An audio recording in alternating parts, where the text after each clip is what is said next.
কতই না বরকতওয়ালা ওই মানুষগুলা যাদের মরণ নামাজে দাঁড়ানো অবস্থায় হয়ে গেছে। কতই না খুশনসিব তাদের যাদের তাহাজ্জুদের সেজদার ভেতরে মরণ হয়ে গেছে।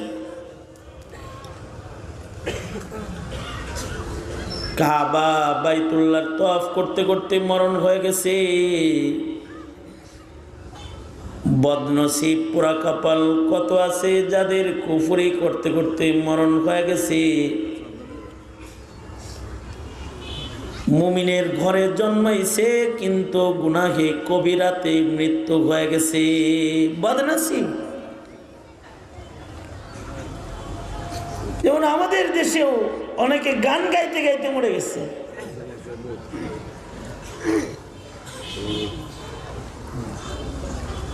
কেউ তো গান গাইতে গাইতে মরে, কেউ আছে মদ খাইতে খাইতে মরে গেছে।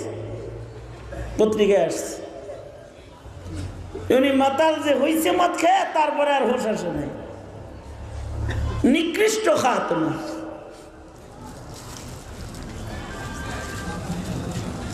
মুমিন হার হালতে এ কারণেই কোনো গুনাহ খাতা করবে না, কারণ মরণ কখন আসবে এটা তো সে জানে না। এখন যদি তার গুনার হালতে মরণ হয় তাহলে তো বিষয়টা ভয়ঙ্কর। মুমিনের মৃত্যু যদি গুনার হালতে হয় তাহলে ভয় হলো গুনার হালতে যখন কারোর মৃত্যু হয়, গুনাহে কবিরা যখন মুমিন করে, ঈমান গুনাহে কবিরাকারীর সাথে থাকে না। কারণ ঈমান একটা নূর, মাসিয়াত একটা অন্ধকার। আলো আধার দুইটা এক জায়গায় হয় না।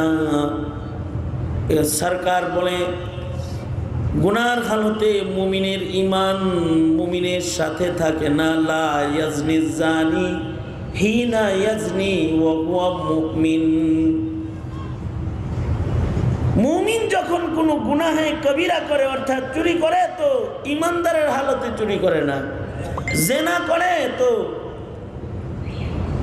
ঈমানের হালতে জেনা করে না। মদ খায় ঈমানের হালতে মুমিন মদ খায় না। সাহাবীরা জিজ্ঞাসা করেছে আল্লাহর নবী, তখন তার ঈমানটা যায় কোথায়? আল্লাহর রাসূল বলেন ঈমান তখন তার মাথার উপরে মেঘমালার মতো উঠতে থাকে।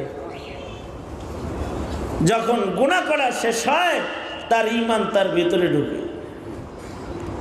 আর যতক্ষণ গুনাহ করে তখন তার ঈমান তার মাথার উপরে থাকে। তাই গুনাহের হালতে যদি কারোর মরণ হয় তাহলে তার খাতেমা খারাপ হয়ে গেল।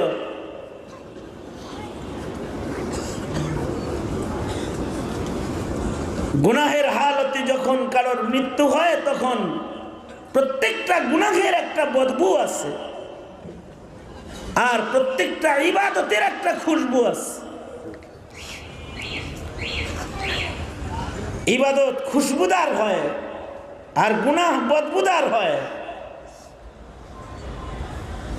গায়ের ভেতরে লাইগা রয়েছে তো পায়খানা, কিন্তু জেনার থেকে বাঁচার জন্য পায়খানাটা গায়ে লাগাইছে। দর্শে হাদিসে প্রবেশ করেছে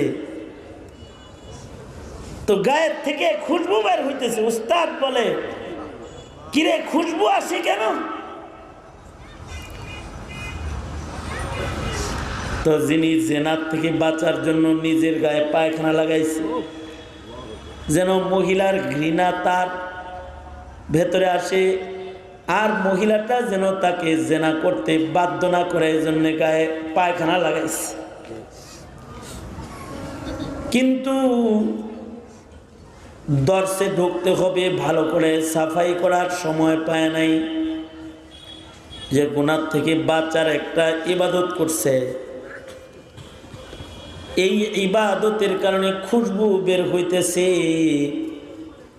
দর্শে ঢুকছে তো বলতেছে, কে রে এত সুন্দর খুশবু মেখে এখন ঢুকলি?